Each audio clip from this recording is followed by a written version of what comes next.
It is my honor and privilege to now invite our special guest of honor, Professor Abhay Karandikar, to share his views. Professor Abhay Karandikar is the director of IIT Kanpur and former chairman of TSDSI.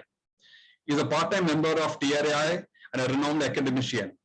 He was also a member of the high-level forum on 5G and chaired the 5G Spectrum Policy Task Force.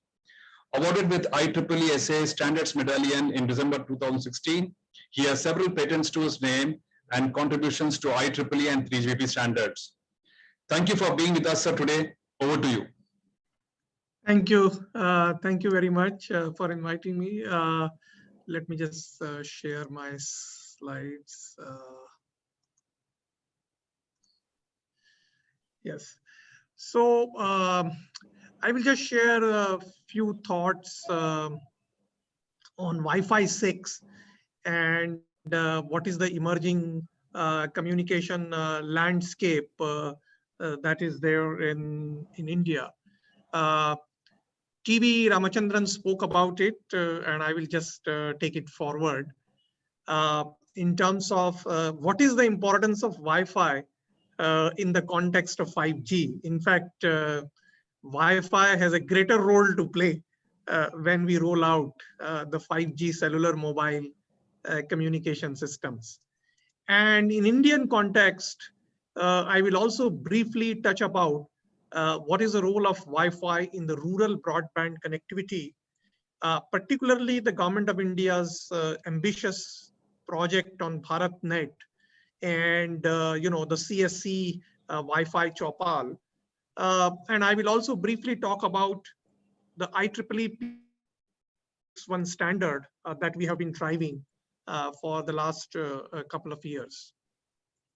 So as Mr. TV Ramachandran mentioned, that National Digital Communication Policy 2018 had laid out the vision of Wi-Fi to be a key enabler for the broadband proliferations. It said that we want 5 million Wi-Fi hotspots by 2020 and 10 million Wi-Fi hotspots by 2022.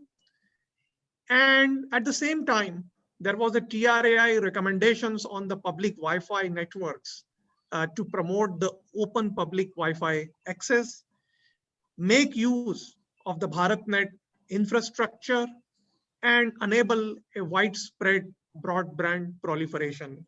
And in this context, as all of you know, that PM WANI project is really taking forward the vision of the TRAI's public Wi-Fi networks. I will just briefly mention here about the importance of Wi-Fi 6. And before we go to Wi-Fi 6, here are certain key technical attributes of Wi-Fi 6. It has a significant data rate of 9.6 Gbps per second, which is very much needed for the fixed access broadband proliferation. It works in both 2.45 gigahertz. It's a dual band. We have an OFDMA support, large channel bandwidth. We can go up to 160 megahertz, MU MIMO support, and also, very good technical features in terms of, uplink resource scheduling, in terms of improved contention handling, and all these things, technical attributes, really make it, an enabling technology for the broadband proliferations. If you look at now where Wi-Fi in general and Wi-Fi 6 in particular can have a role to play in the context of our 5G deployment. In terms of 5G, there are certain key trends that we are going to witness. First of all, the massive IoT is going to be a big 5G use case, and this will get fueled by smart cities, increased automation, including the factory automation. And most of these IoT devices will use the wireless connectivity, maybe Bluetooth or Wi-Fi, and of course 5G in nature. But one of the important characteristics of these IoT devices are they are primarily stationary. Mobility is not so important.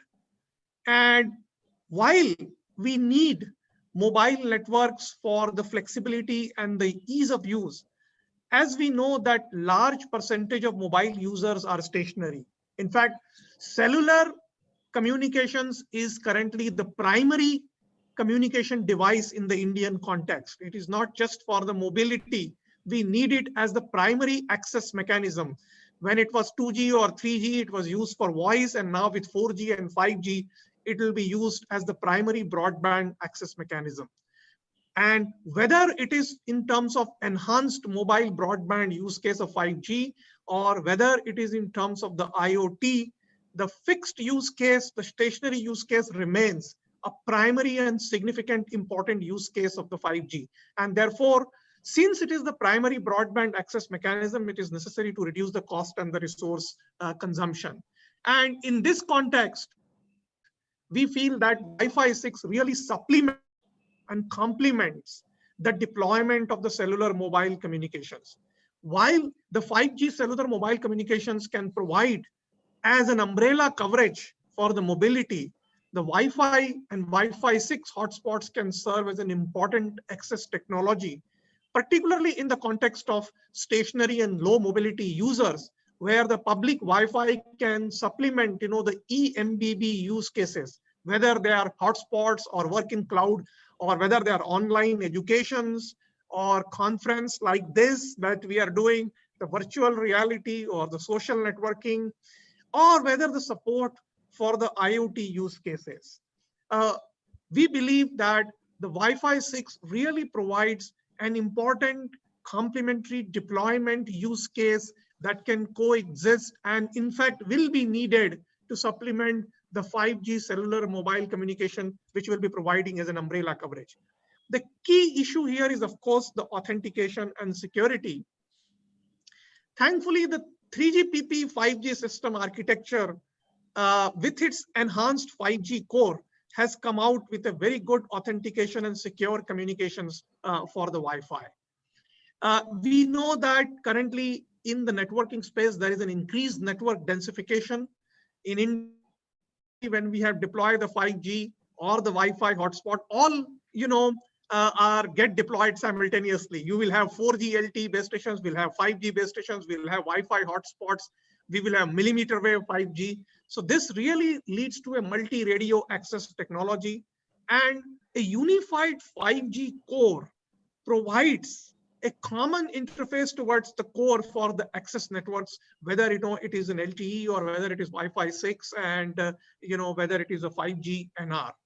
And in this context, when the 5G core will get deployed, we believe that through the interfaces of N3IWF, which has been now standardized in 3GPP, it will provide an important use case for the deployment of the Wi-Fi 6 public hotspots along with the 5G base stations, to improve the experience of the broadband communications. So this is one part. The second part, I wanted to touch about the rural broadband connectivity. In India, we have been always rethinking the 5G requirements for the rural areas. Particularly in the Indian rural context, we need low-cost solutions. And this low cost can be achieved by two ways. One is that you reduce the cost of the backhaul. So you don't go for all the way, the fiber connectivity to each and every home or each and every village, but make a mix of the fiber connectivity and the wireless backhaul. And in this context, BharatNet provides a very useful model where the government of India wants to take the fiber up to the gram panchayats, but then the villages which are located in and around, their connectivity can be provided by the wireless backhaul. Second aspect is a lower spectrum cost, and I think unlicensed spectrum of the Wi-Fi can provide a huge opportunity for the proliferation of the broadband. In an Indian rural context, we of course need only a low mobility support.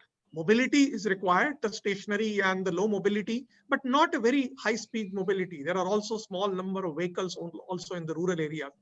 And more importantly, we need an energy efficient solution. Most of the time the technology gets focused in terms of energy efficiency on the energy efficiency of the cell phones. All the time, there is a move towards increasing the battery life of a cell phone. But in India, we also need to think about the energy efficiency of the base stations, because we don't have the 24/7 electricity supply, which is taken for granted in most of the developed world.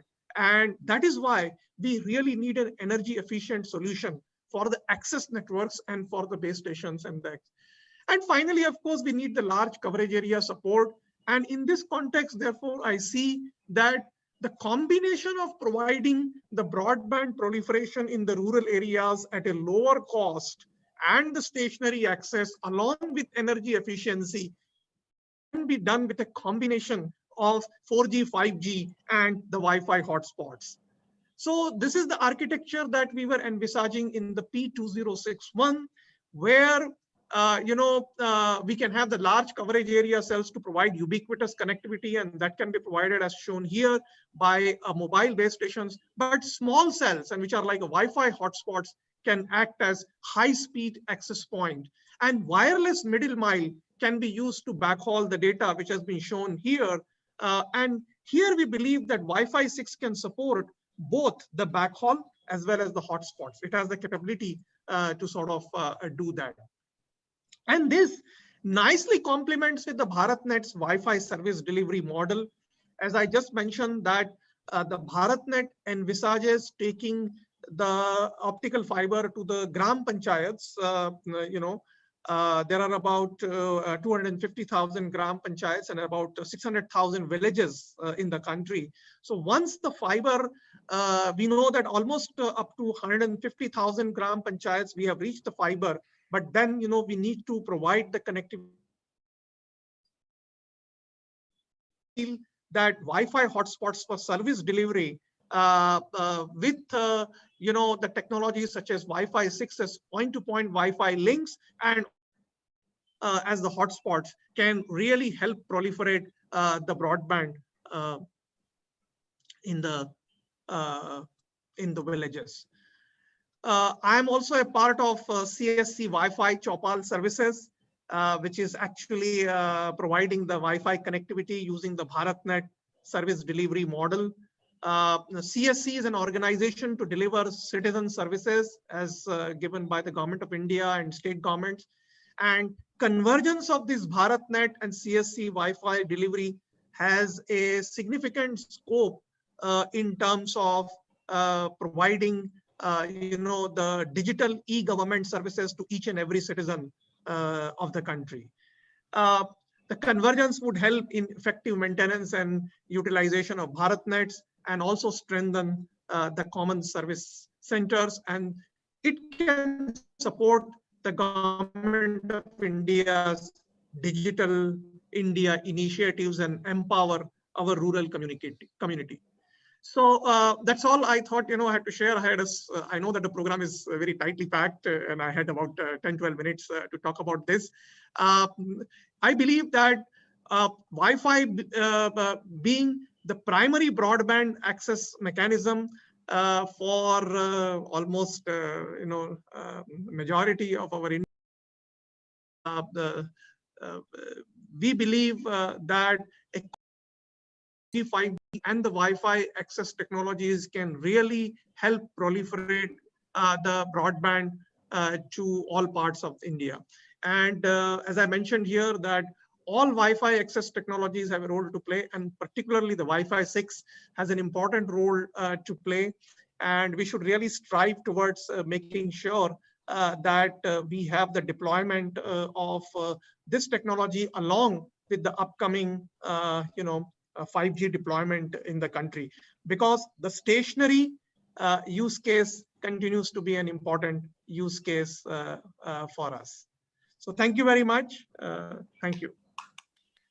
Thank you, sir. Thank you for this illuminating thought. I definitely think that the Wi-Fi 6 has a big role to play in the next phase of BharatNet rollout.